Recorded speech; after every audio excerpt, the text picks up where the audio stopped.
Hello and welcome to National Focus. I am Curvia John. In the headlines, GRIT project launches in Dominica, over $1 million emergency operating theater commissioned at Dominica China Friendship Hospital, and Dominica's Geothermal project nears completion. The details of the headline stories and more when we return.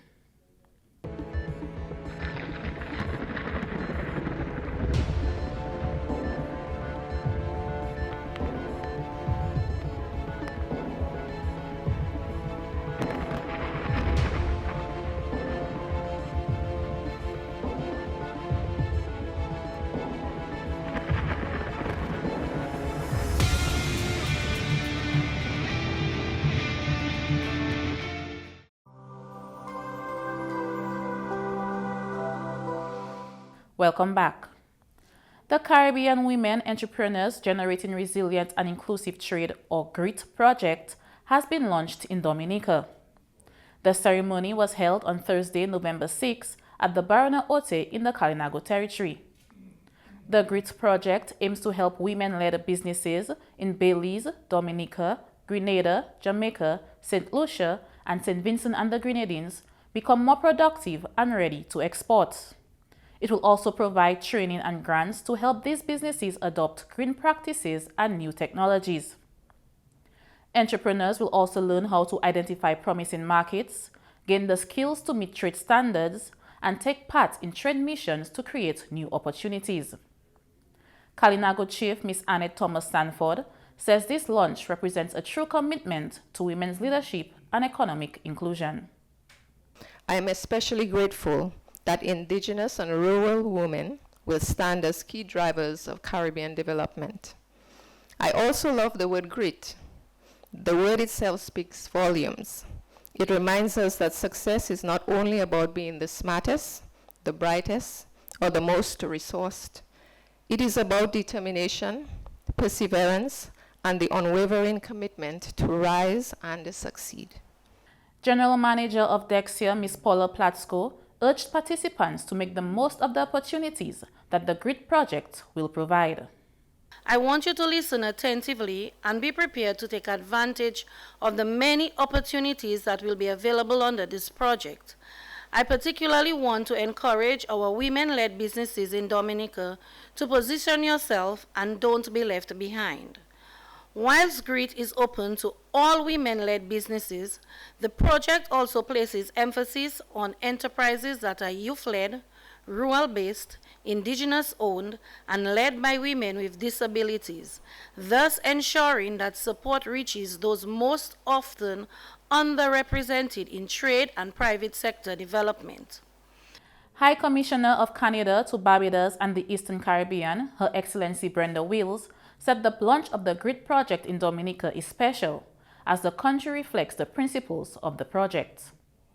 Canada is proud to support this 4-year, $3 million initiative, which empowers women entrepreneurs across Dominica, Grenada, St. Lucia, St. Vincent and the Grenadines, Jamaica, and Belize to better access trade opportunities, a key driver of economic growth and diversification. It is especially meaningful to launch GRIT here, a space that reflects the values of inclusion that are central to this project. During my last visit to the Kalinago territory, I had the pleasure of meeting with community members engaged in woodworking and tourism, initiatives that are vital to local livelihoods and regional sustainability. And today's launch aligns closely with our shared economic priorities, promoting trade diversification, reducing poverty, and enhancing the competitiveness of micro, small, and medium-sized enterprises to support Dominica's socio-economic development.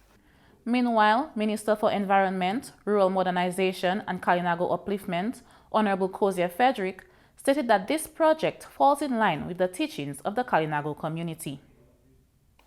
This Generating Resilient and Inclusive Trade GRIT project is not merely an economic intervention.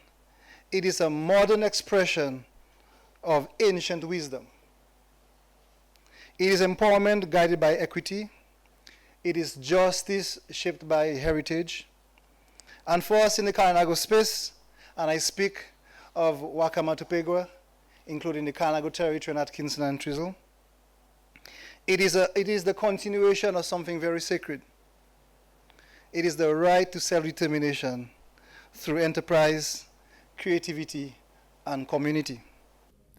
A new emergency operating theater, valued at over $1 million, was officially opened on November 6, 2025 at the Dominica China Friendship Hospital's Accident and Emergency Department. The facility was funded by the Maria Holder Memorial Trust. Prime Minister Honorable Roosevelt Skerrit says the facility is a gift of compassion and love.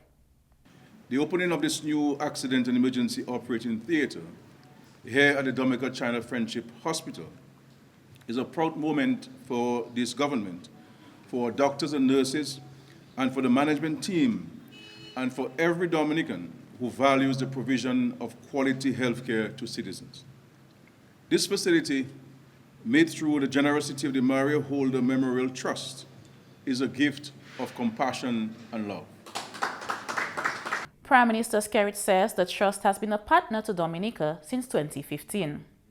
The trust has been a steadfast partner in our country since 2015, standing with us through difficult times and sharing in our vision of building a stronger and more resilient nation.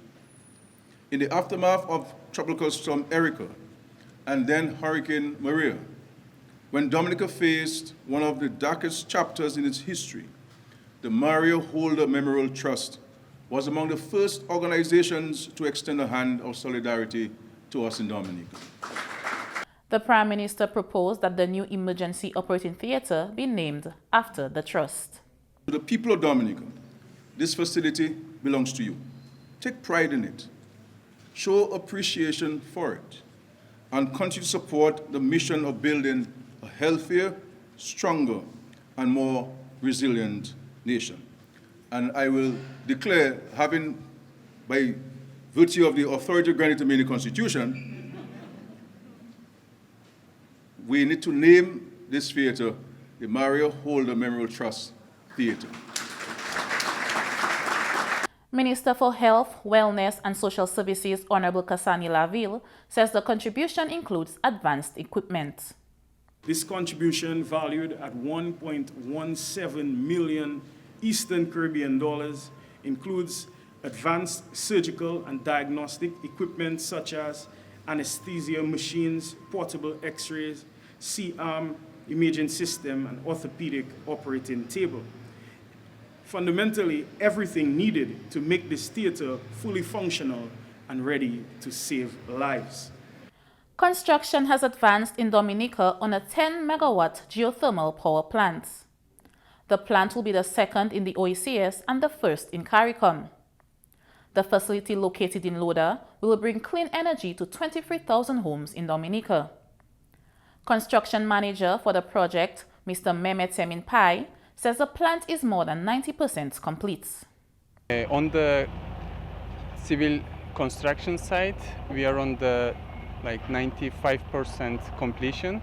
On the mechanical side, it is 95%, and electrical construction, it is 90%. So the plan is to have our commissioning team here. The commissioning team means the people will come to start checking all the electrical connections. The commissioning people is the people who will come here to make the power plant ready for the startup. And they are planning to come here on November 24th. Minister for Foreign Affairs, International Business, Trade and Energy, Honorable Dr. Vince Henderson, described the plant as a complex structure. This geothermal power plant is an amazing site. It is a very complex structure, as you've seen. I'm sure you will see some shots of what is actually being installed here. And we are happy that the developer, Ormat, is now at an advanced stage of installation of the power plant.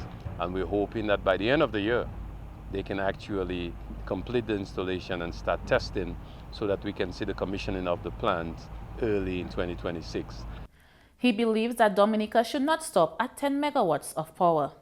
We should not stop at just 10 megawatts because we, under our feet here in Loda, we have proven through studies that we have 10 times that capacity and we need to utilize as much of that as possible.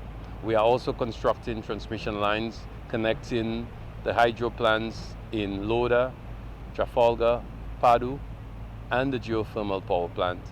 And as you may have seen along the way, the transmission lines are being placed on the ground. So you will see some trenching, and we apologize for the inconvenience, but it is towards building a resilient electricity network to ensure that the next hurricane will not damage our transmission lines. With the current advancements in construction, the plant is expected to be completed by December 2025. If everything stays on track, we will have our geothermal power plant completed in terms of installation by the end of this year, and to have the testing immediately thereafter so that we can get power to Focally and throughout Dominica by early 2026. So this is in fact an exciting opportunity for us. And now for your weather updates.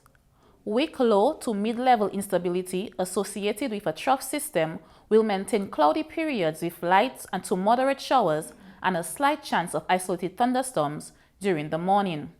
From tonight, an increase in moisture and instability is expected ahead of an approaching tropical wave. People in areas prone to flooding, landslides, and rockfalls should exercise caution during these periods. A frontal system in the North Atlantic is expected to generate northerly swells along the western, northern, and eastern coastline today.